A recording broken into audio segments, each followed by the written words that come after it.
Hello नमस्कार साथियों। आज की वीडियो में हम हरियाणा ग्राम सू की सैलरी को लेकर बात करेंगे कि 8th पे कमीशन के बाद हरियाणा में ग्राम सू की सैलरी कितनी हो जाएगी।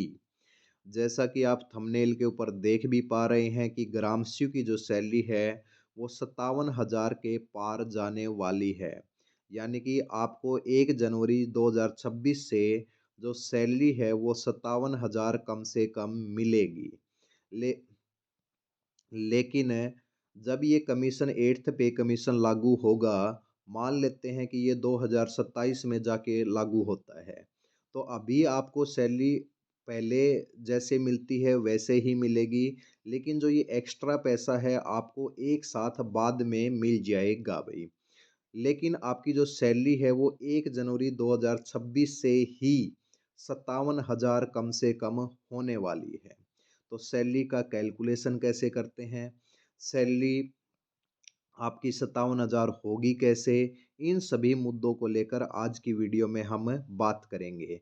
तो सबसे पहले हम बात करेंगे कि अभी आपका 31 दिसंबर 2025 तक जो 7th पे कमीशन के अकॉर्डिंग है जो सैलरी है वो कितनी है भई? और फिर हम बात करेंगे कि 8th पे कमीशन के अकॉर्डिंग आपकी सैलरी कैसे कैलकुलेट होगी? ये 57,000 का आंकड़ा बनेगा कैसे? उसको लेकर हम बात करेंगे भई। आइए हम बात करते हैं कि हरियाणा ग्राम सू की सैलरी 7th पे कमीशन के अकॉर्डिंग क्या है। देखिए भाई, हरियाणा ग्राम सू की जो जॉब है वो लेवल 4 की जॉब है, जिसका ग्रेड पे 2400 है भाई। जिसकी जो बेसिक सैलरी है वो 25,500 है। बिल्कुल बेसिक है भाई, ये आपका 25,500 भाई। उसके ऊपर आपको कुछ अलाउंस वगैरह मिलते हैं, दे देख जैसे कि एचआरए है, एचआरए 8% आपको मिलता है। और मिनिमम ये 1800 है। अगर 8% 1800 से कम है तो 1800 आपको कम से कम मिलेगा। अदरवाइज इस बेसिक का 8% हम निकालते हैं तो 25,500 का अगर मैं 8% निकालता हूँ तो ये 2,040 रुपये हो जाता है। तो 2,040 रुपये आपका हो गया एचआरए। ये अगर आपका किसी गांव में जॉब है तो जेड सिटी यानी कि जहाँ पे पॉपुलेशन कम है तो 2,040 हो जाएगा। इससे अगर थोड़े से हम वाई सिटी की बात करें तो वाई सिटी में ये 16% है। और अगर आप बात करें एक्स सिटी की तो वहाँ पे आपके पास 24% है भाई। तो उसी के हिसाब से ये बढ़ता जाएगा, लेकिन हम मिनिमम की बात कर रहे हैं कि मिनिमम कितनी होगी, तो मिनिमम 2040 से ही हम शुरुआत करते हैं भाई। डीए डीए अभी आपका अभी 2026 स्टार्ट होने से पहले 58 या 60% के करीब जा चुका है। तो अभी आपका 58% मान लेते हैं। तो अगर मैं 25,500 का 58% अगर कैलकुलेट करता हूँ तो ये 14,790 रुपये बनता है। उसके अलावा मेडिकल अलाउंस भी मिलता है, 1,000 रुपये आपको मिलता है। ट्रैवलिंग अलाउंस कई बार मिलता है, कई बार नहीं मिलता, लेकिन हम इसको कैलकुलेट नहीं करेंगे, हम मिनिमम की ही बात करेंगे। तो ट्रैवलिंग अलाउंस हमने यहाँ लिख दिया है, लेकिन इसमें हम इसको ऐड नहीं कर रहे भई। तो इन्हीं सब बेसिक एचआरए, डीए और मेडिकल को अगर मैं मिलाता हूँ तो ये 43,330 रुपये, यानी कि अभी करंट में जो कम से कम जो सैलरी है एक ग्राम सी की वो 43 से 44,000 रुपये अभी करंट में उसको ये सैलरी मिल रही है भाई। ठीक है भाई। आइए अब हम बात करते हैं, ये मिनिमम है भाई। अब देखिए वाई सिटी में रहता है तो उसके 2,000 रुपये और बढ़ जाएंगे भाई। एक्स सिटी में अगर कोई है तो उसके 2,000 रुपये और बढ़ जाएंगे। आपकी जॉब पे डिपेंड करता है कि आपकी जॉब कहाँ पर है भाई। ठीक है भाई। चलिए भाई, अब मैं बात करता हूँ 8th पे कमीशन के अकॉर्डिंग। 8th पे कमीशन में क्या होगा भाई? देखिए भाई, जैसी कि रिपोर्ट आपकी चल रही है कि 8th पे जो कमीशन है उसके अकॉर्डिंग आपका फिटमेंट फैक्टर लगने वाला है भाई।